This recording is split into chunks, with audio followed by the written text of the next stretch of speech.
हाय दोस्तों, स्टडी ज्ञान दर्शन में आपका स्वागत है। आज क्लास 8 चैप्टर 16 लेकर आए हैं पानी की कहानी। पानी की कहानी पहले मैं प्रश्नोत्तर कराऊंगी, भाषा की बात कराऊंगी, फिर इसकी समरी भी बता दूंगी। तो चलिए शुरू करते हैं। प्रश्न पहला है, लेखक को ओस की बूंद कहाँ मिली?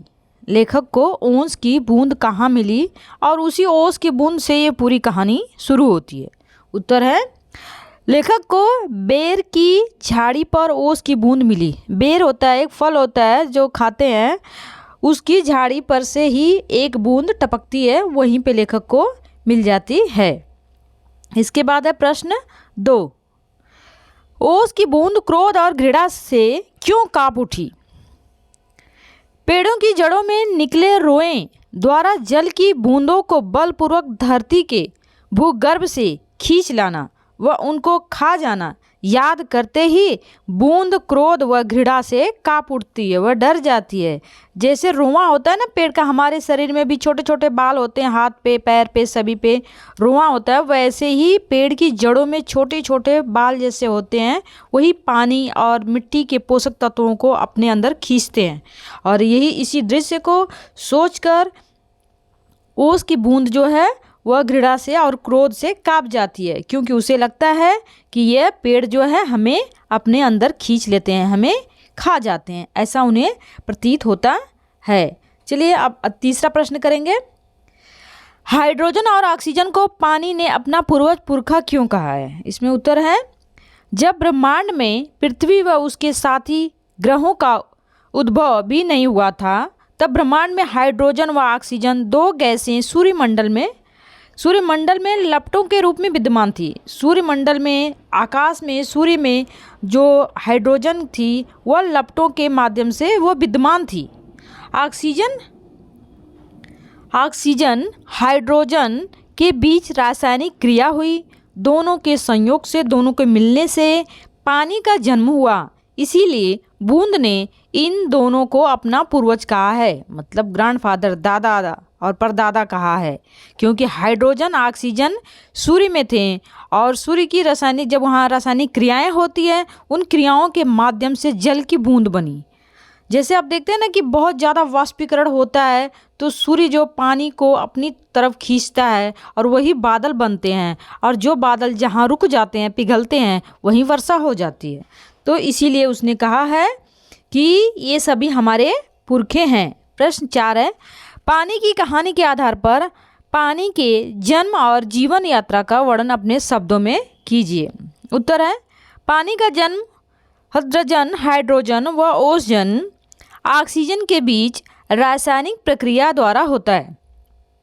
जब ब्रह्मांड में पृथ्वी और उसके साथी ग्रहों का उद्भव भी नहीं हुआ था, तब ब्रह्मांड में हाइड्रोजन ऑक्सीजन दो गैसें सूर्यमंडल में लपटों के रूप में घूम रही थी। हाइड्रोजन भी घूम रहा था और ऑक्सीजन भी घूम रहा था, लपटों के रूप में विद्यमान थी। किसी उल्का पिंड के सूर्य से टकराने से सूर्य के कई टुकड़े हो गए।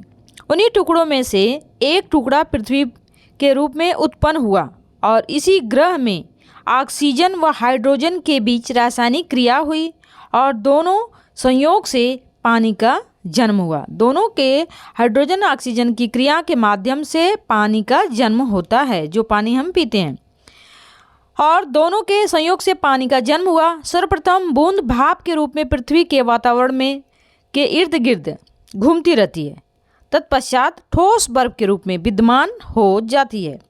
समुद्र से होती हुई वह गर्म धारा से मिलकर ठोस रूप को त्याग कर जल का रूप धारण कर लेती है।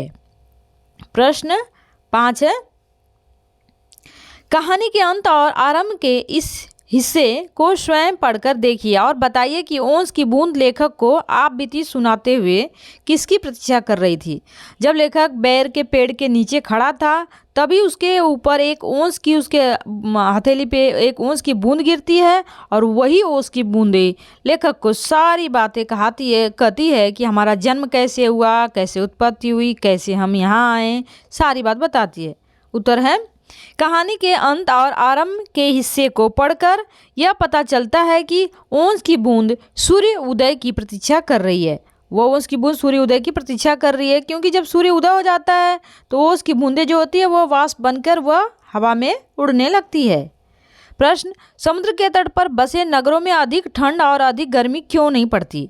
समुद्री इलाके में न तो ज़्यादा ठंडी रहती है न ज़्यादा गर्मी रहती है। उत्तर है, समुद्र के तट पर बसे नगरों में अधिक ठंड और अधिक गर्मी नहीं पड़ती, क्योंकि वहाँ के वातावरण में सदा नमी होती है। और समुद्री इलाका है तो वहाँ का वातावरण तो अच्छा रहेगा ही, वहाँ गर्मी भी नहीं है, बरसात भी ज़्यादा नहीं होती है। भाषा की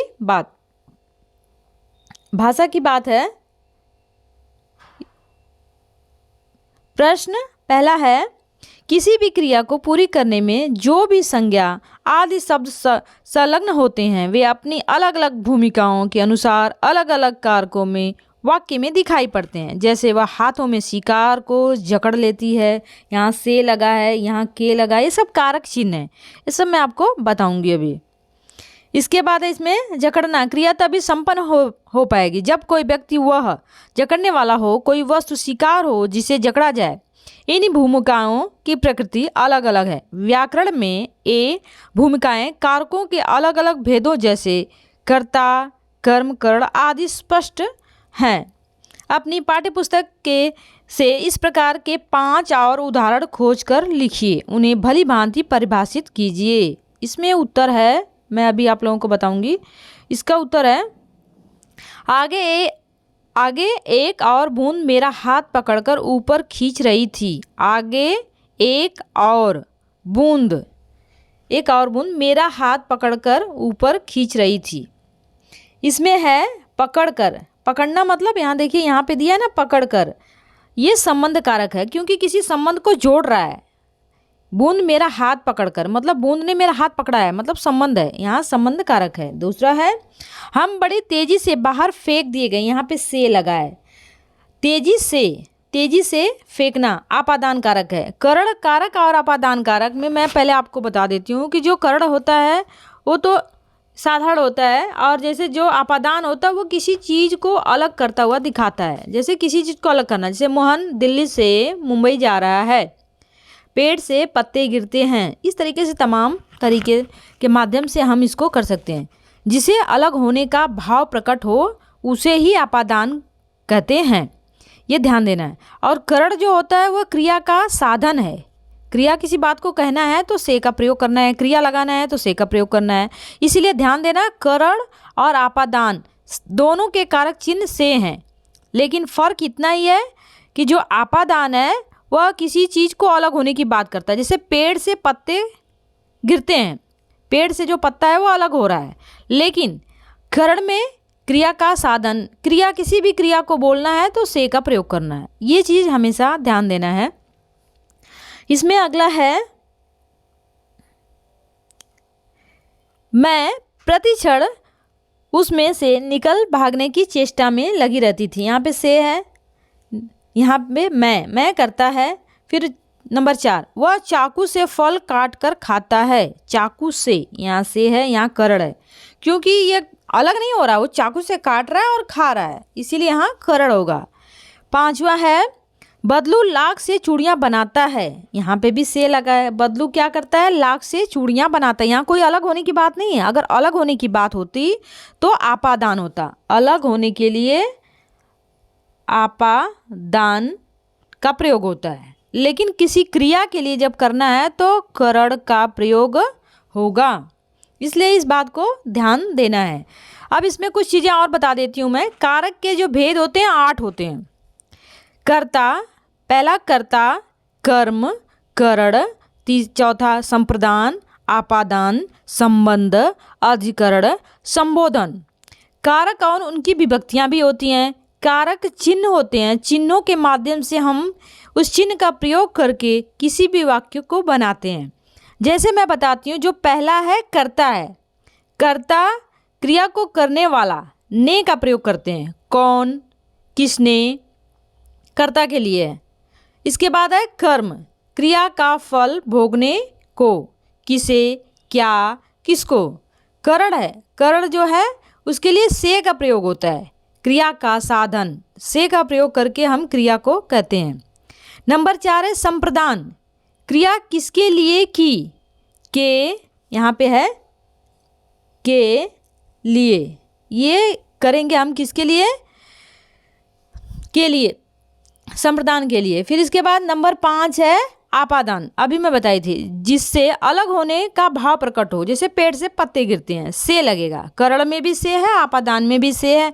फर्क ये है कि करण क्रिया के लिए है और आपादान जो है वह किसी चीज़ को अलग होने का संबोधन करता है। संबंध कारक क्रिया के संबंध को जोड़ने का काम करता है, जैसे का, के, की, किसका, किसके, रा, रे, री, किसकी, ये सब संबंध है। संबंध किसी संबंध को जोड़ने का, क्रिया के साथ संबंध को जोड़ने के लिए का, के, की, रा, रे, री, ये सब प्रयोग किए जाते हैं। 7वां अधिकरण क्रिया से भिन्न किसी दूसरे से संबंध बताएं। अधिकरण से जो अलग हो, भिन्न हो, जैसे में, पर, किस में, किस पर। 8वां संबोधन, जिस संज्ञा को हे, अरे, किसको, किसके संबोधित किया जाए उसे संबोधन कहते हैं। ये पूरे 8 कारक हो गए हैं। ये तो छोटी क्लासों में भी पढ़ाई जाती है। मैंने सोचा कि कोई बाजार जा रहा होगा, करता है, मैंने, करता। असंख्य बंधुओं ने अपने प्राण नाश किए हैं, करता है, इसमें ने लगा है। कुछ को तो पेड़ एकदम खा जाते हैं, को लगा है, यहाँ कर्म होगा। नंबर 4, उन्हें बाजार निकाल देते हैं, कर्म है, उन्हें लगा है। यह स्वर मेरी हथेली से निकल रहा है, यहाँ पे करण कारक है। उसकी महान आकर्षक शक्ति से हमारा सूर्य कांप उठा, यहाँ पे है करण कारक। तो हमें ध्यान देना है। एक छोटी सी समरी बोल देती हूँ। लेखक कहीं जा रहा था और बेर की झाड़ से एक छोटी सी बूंद जो है पानी की, ओस की बूंद जो है उनके हाथ पर आ पड़ी, उनके हाथ पर टपक पड़ी, गिरी। पेड़ के ऊपर ही नहीं, पृथ्वी में भी उसकी बड़ी जड़ें हैं और जड़ों के माध्यम से और जल कणों को वृत्ति से बलपूर्वक ले लेते हैं। उसकी याद आते ही ओस की बूंद क्रोध और घृणा से कांप जाती है। जो ओस की बूंद जब बेर के पेड़ से हथेली पर गिरती है लेखक के, फिर वो अपनी पूरी कहानी बताती है कि हाइड्रोजन क्या, ऑक्सीजन क्या, इसकी उत्पत्ति कैसे होती है। फिर वह कहानी सुनाती है उस लेखक को कि अरबों वर्ष पहले हाइड्रोजन ओसजन के रासायनिक क्रिया के कारण पानी उत्पन्न हुआ। इसका पहला रूप भाप था, उसके बाद बर्फ का आकार, फिर पानी का रूप। इसीलिए हाइड्रोजन और ऑक्सीजन को पानी ने अपना पूर्वज पुरखा कहा है। 100-200 वर्ष तक पानी का कोई अस्तित्व न रहा। गर्मी लगते ही बर्फ ने पानी का रूप ले लिया और समुद्र में मिल गई। समुद्र का खारापन पानी की बूंद से सहा न गया, पर धीरे धीरे आदत हो गई। समुद्र के भीतरी भाग को देखना चाहा। यात्रा के दौरान उसने अत्यंत धीरे धीरे रेंगने वाले घोंगे, जालीदार मछलियाँ, कई प्रकार के जो मन भारी कछुए, हाथों वाली मछलियाँ देखी। उसने एक ऐसी मछली देखी जो मनुष्य से कई गुना लंबी थी। उसके 8 हाथ थे। वह इन हाथों से अपने शिकार को जकड़ लेती थी। आगे चलते चलते बूंद ने एक अत्यंत सुंदर मछली को देखा, जिसके शरीर से एक प्रकार की चमक निकल रही थी जो इसे मार्ग दिखलाती थी। आगे उसने देखा कि समुद्र के अंदर भी जंगल है, पहाड़ियाँ हैं, घाटियाँ हैं। इन पहाड़ियों गुफाओं में नाना प्रकार के जीव जंतु रहते हैं जो एकदम अंधे तथा महा आलसी किस्म के हैं, जो समुद्र के अंदर रहते हैं। फिर वह ऊपर लौटना चाहा पर लौट न सका, क्योंकि बूंद के ऊपर कोई 3 मील मोटी तह थी। इसी भूमि में घुसकर जान बचाने की चेष्टा की। धीरे धीरे वह एक चट्टान में घुसी। वहाँ उसके अनेक साथी मिले। उनमें कुछ उत्साही युवकों ने सोचा कि हम खोज करेंगे, पृथ्वी के हृदय में घूम घूम कर देखेंगे भीतर क्या छिपा हुआ है। खोज शुरू हुआ। पानी की बूंदें आगे बढ़ने लगी। इतने में एक दुर्घटना घटी। पानी की बूंदों का अगुआ उच्च तापमान के कारण, अगुआ मतलब लीडर, उच्च तापमान के कारण देखते देखते उसका शरीर ओसजन और आर्द्रजन में विभाजित हो गया। पानी की बूंद और उसके अन्य सहयोगी दूसरे मार्ग में चलकर अपने प्राण बचा लिए। एक जगह पर पृथ्वी का गर्भगृह रहकर हिल रहा था। एक जो बर्फ़ जो वहाँ धड़े हुआ और पानी की बूंदें बड़ी तेज़ी से बाहर फेंक दिए गए, ऊंचे आकाश में उड़ चले। यह दूसरी दुर्घटना है। संयोगवश पानी की बूंद एक भाप दल से जा मिली। बहुत से जल कणों के मिलने के कारण वे भारी हो चले और नीचे झुक आए और एक दिन बूंद बनकर नीचे कूद पड़े। इसी तरीके से फिर बूंद एक पहाड़ पर गिरी। उसे समतल भूमि देखने की इच्छा हुई। पानी की धारा में मिल जाने के लिए बहते बहते वह एक नगर के पास पहुंची। उसे देखने की इच्छा से उसके पास पहुंचना तो दुर्भाग्य, एक मोटे नल में खींच ली गई। वह वहां पहुंचती है, तब तक एक नल में जाती है और नल कोई चालू करता है, बस तुरंत उसकी बूंद को बाहर खींच लिया जाता है। कई दिनों तक नल में घूमती रही। फिर संयोगवश एक दिन ऐसे स्थान पर पहुंची जहां नल टूटा हुआ था। तुरंत वह निकल भागी और पृथ्वी में समा गई। अंदर ही अंदर घूमते घूमते उस बेर के पेड़ के पास पहुंची। लेखक के हाथ पर पहुंची। सूर्य के निकलते ही वह ओस की बूंद धीरे धीरे घटी और गायब हो गई। वाष्प बनकर वह क्या होती है, गायब हो जाती है। तो ये आपका भाषा की बात भी हो गया, प्रश्न उत्तर हो गया और इसके बाद आपकी एक छोटी सी समरी भी हो गई। Thank you for the watching. अगला लेसन अगले पार्ट में है।